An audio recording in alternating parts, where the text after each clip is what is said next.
Hello everyone, my name is Lawrence and thank you so much for watching my channel. A channel talks about investing in the stock market and also talks about financial independence. If you're new to this channel, please consider subscribing such that you don't miss other videos like this. I must say it has been a while without me posting or recording any videos, but I can say I'm fine, I'm doing well on that. I've been having a busy schedule. The reason why I've not been posting, but I'm back. I will be posting videos as usual. Today I'm going to be talking about the most requested videos, and some of you could predict it's MTN IPO. I've been getting a lot of requests from my friends, from my fellow investors, from my followers to talk about MTN IPO, but I had not yet gathered enough information to share to my followers. So today I'm going to be talking about MTN IPO. So let us start. First of all, we need to first talk briefly about what is MTN, who is MTN, what does MTN does. So the best thing is to go just briefly on Wikipedia, which is the most source of information, to check who is MTN Uganda. So if you go to Wikipedia, Google, it says MTN is the largest telecom company in Uganda with, this actually is backdated. As of now, it has 15 million Uganda subscribers and accounting to 55%, and the percentage has increased to 59% as of today. So, and by December 2019, its customer base had increased to 12 million. This is also, and by 2021, as we see, it's at 15 million out of 28 million subscribers, accounting to 53% market share. Actually, as of now, as I record, it accounts to 59%. So you can see it accounts more than a half of the Uganda's population subscribers to telecom networks. So this is a very good competitive advantage, or which you can call a moat. So if you go to just overview, you can read through MTN Uganda subsidiary is a subsidiary of MTN Group. This MTN Group has headquarters in South Africa, and I will not go much into this because you can access this if you go to Google, but I will just go to the initial public offering, which most of us are interested in. So in 2008, the East African newspaper, this is based in Kenya, owned by the media group, Nation Media Group. So news reported that MTN Uganda planned to list the shares of stock of company on Uganda Securities Exchange. That willingness to list on the part of MTN was again reported in 2019. So if you can see, they are listing today, but it has been in process for a long time. So in March 2020, MTN Uganda agreed to pay 100 million for a 14-year operating license and to list 20% shareholding on Uganda Securities Exchange no later than the second quarter of 2022.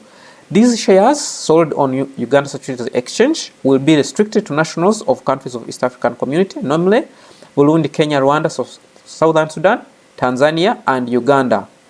So the IPO is expected to raise about 1.2 billion US dollars, according to this is the CEO of Capital Markets Authority, Keith Kalyegira. So basically, this is the brief introduction of how this IPO came into. So it was not actually the willingness of MTN, but it was the force by Ugandan government as a condition that to give them a license, they should at least 20% of its stake to Ugandan nationals. So this is a good move by Ugandan government, at least so that Uganda can have a share on MTN. As MTN is one of the most profitable companies in Uganda, so it's a very, very good business proposal. So this is the shareholding structure as of today. Actually, the MTN owns 96%. Before, and other investors, they owned 4%. The 4% were Ugandans. So, but as of now, it has reduced to 76, and the rest of the population is 20%. So this is the 20% that we are going to be talking about. How you can buy, should you buy it? So basically that's if you want to go into governance, controversy, licenses, this one is readily accessible. So let's go into the nitty-gritty of this 20% IPO. So let's go to, there is actually one document from my broker that it was prepared, so I thought I should share with my subscribers. So one, as all now we know, the company has listed 20% of its shareholding. The parent company MTN Group has reduced its stake from 96 to 76. We already know this. The listing is one of the conditions required with the new Uganda Communication License renewal. We already know this. But the number of shares that MTN has floated, it's 44.5 billion shares at a price of 200 Ugandan shillings. So if you know about market capitalization, you just multiply 4.5 billion to 200 Ugandan shillings, it will be giving around the 900 billion Ugandan shillings. So that's all. So the IPO will also be conducted through mobile phones, making it the first mobile IPO in East Africa. So basically what this means, as you know, MTN has mobile money, so you can also use MTN line and MTN mobile money to buy these shares, which is a very, very good thing, as many people fear these things of subscribing or opening a brokerage account. But at the end of the day, you have to have a brokerage account. So another point to note is it will also be the first green paper-free IPO, as all IPO materials will be accessed online. So this is the 21st century where everything actually is being put online. So basically this one is this is self-explanatory, as most of the deals will be dealt online. So let's go to other information that you need to know before even you buy. MTN Uganda currently has 15 million active subscribers. We talked about it, covering 59% of the market share, which is a very, very good thing. So the major revenues of MTN has been voice, that is calling, data, you know about it, fintech, mainly MTN mobile money, digital and other digital services. So as investors, we also need to know about revenues, how it grows, and also the percentage growth per year. So revenues has grown by 9%. That's a compounded annual growth rate. I don't want to go into the mathematics of how to calculate this compounded annual growth rate, but it's accessible. You can go to Google and see how you can calculate this. That was between financial year 2016 to 2020, while after tax profits have advanced by compounded aggregate annual growth rate 35 over the same period. This is a very, very phenomenal growth rate, which everyone should be able to share, because this is a very, very good growth rate. And says it goes ahead and says over 5 years, voice has accounted for 50% of revenues, while fintech, digital and voice has accounted 24% and 14% respectively. And if you go to also between financial year 2016 and 2020, the compounded annual growth rate witnessed in data revenues has been 31 for data revenues. So you can see the data revenues has been increasing from 25 now to 32. 11th for fintech, digital revenues. So you can see all the indicators have been positive over the years, and average return on equity over the last 4 years has been 51%. This is a very, very good.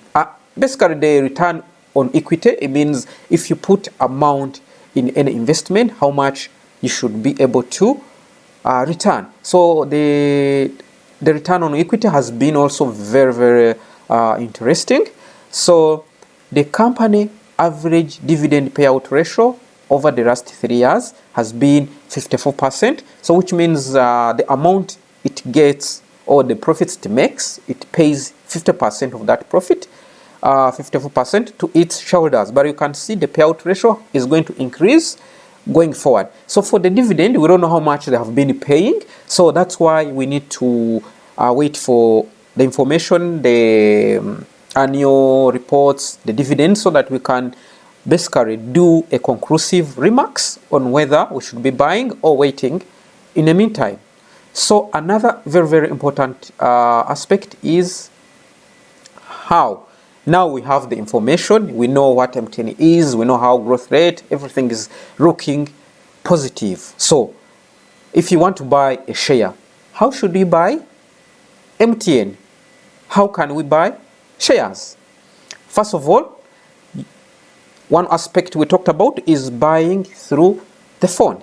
But one of the easiest thing is buying through a broker. So how do you find a broker?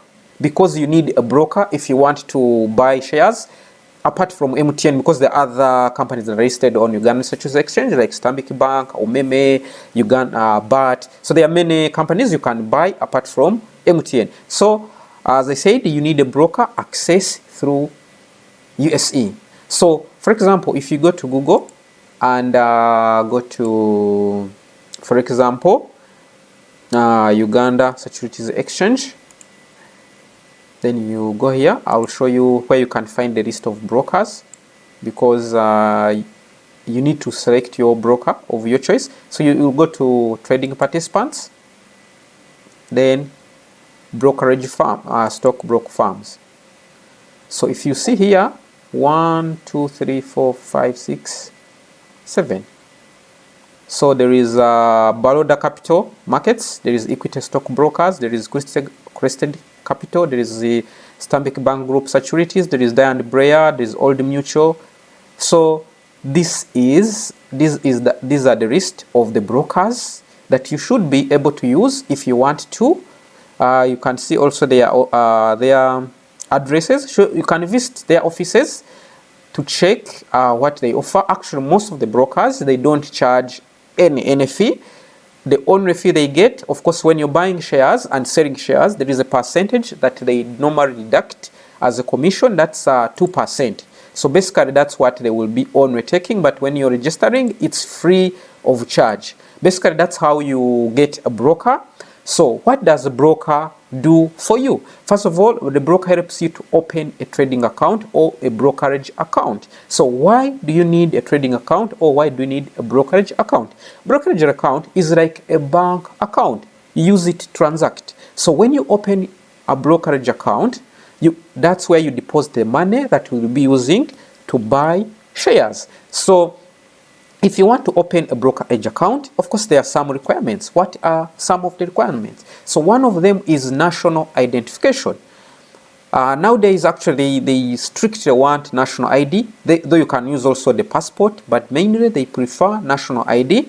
There is also, they will need a bank account. If you don't have a bank account, actually, you can use, I think, your MTN mobile money account, your MTN. Then you need 2 passport photos. They also ask for the location, your location slip, which can be printed any time. But the most important thing is national ID and 2 passport photos. So after, let's say you have opened a bank account, what is the next step? The next step is to deposit money. So as I said, any amount can work, but to buy any shares on Uganda Securities Exchange, you need a minimum of 100 shares. So for example, today we are talking about MTN. Today MTN share is going to be sold at 200 shillings per share. So if you need to buy 100 shares, you will need 20,000 Ugandan shillings. As I said, there is always 2% when you're buying as a commission. So if you buy this one, it will be around 20,200. So you need around maybe 20,500 or 25,000 to be secure. So this is the much you can deposit You see how cheap it is to buy shares? So basically that's how you can buy shares. So after depositing, already you're ready to buy shares, but you need to wait. You need to wait until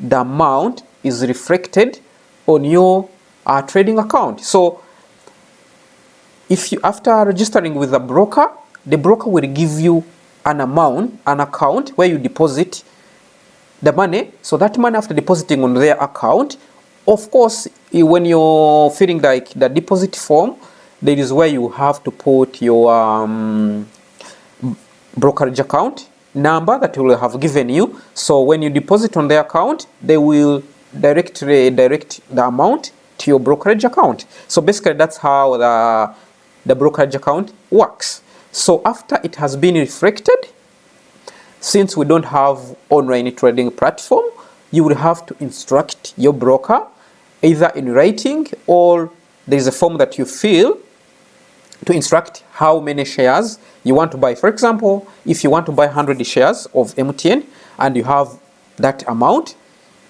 you will just write to dear broker, I wish to buy this amount of shares at this amount. For example, MTN is being sold at 200 shares. So they will buy the shares directly, and then they will also inform you of the action if they have bought or they have failed to buy.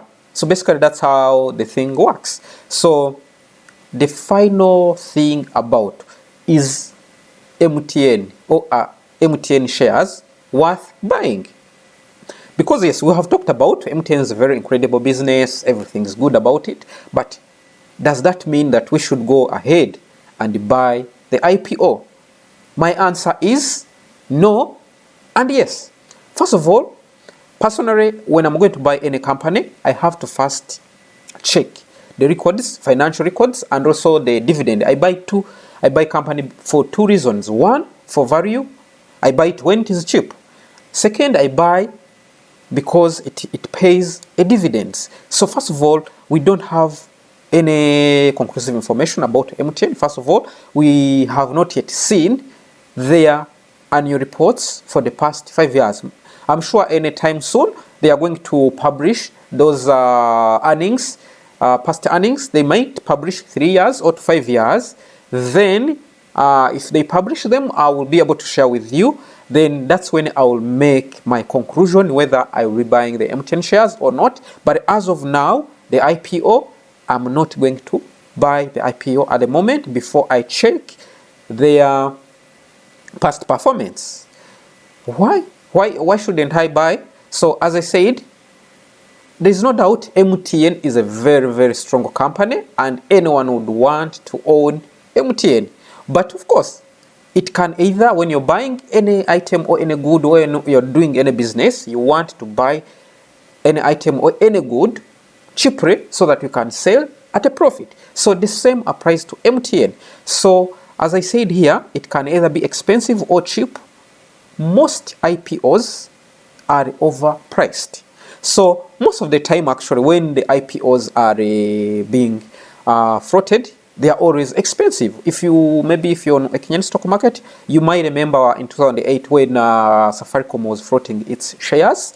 It started at 5, but it went down even up to 2 Kenyan shillings after, because most of the reason is that most of the people are excited and they don't know whether what they are buying is cheap or expensive.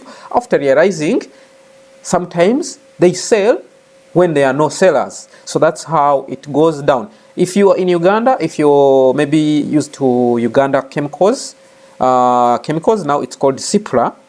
When it was being floated, it was about 265 at first, but now it's around 94. So you see, buying the first IPO is not always the best idea. But MTN might be different because it's a very, very strong company. However, personally, I'm not going to be buying this IPO. And when I buy, I will definitely inform my followers whether I have bought or not. So as I said, I'm answering this. Am I buying IPO? Personally, I have not yet decided. I will only buy after analyzing the annual reports. So basically, I'm waiting for their reports, which I'm sure they are going to be releasing soon. I see we'll be comparing what is the market value, what is the book value, I also have to check their assets. There are a lot of things that I have to check before buying an IPO, because as I said, it might be expensive or cheap depending on the reports that they will produce to us for us to read. However, this is my personal opinion. This one shouldn't stop you from going to buy MTN PO. No matter what happens, MTN, if you're in Uganda, you know it's a very, very strong company, one of the best managed companies in Uganda. So please go ahead and buy the IPO. And if you have any question, if you have any worries, please do not forget to put your question down in the comments, or you can just check on my WhatsApp, which is in comments. I will be able to get back to you. Once again, if you enjoy what I do, if you enjoy my videos, do not forget to subscribe and also hit the bell notification. Whenever I release another video, you will be able to be notified. Once again, good day, goodbye.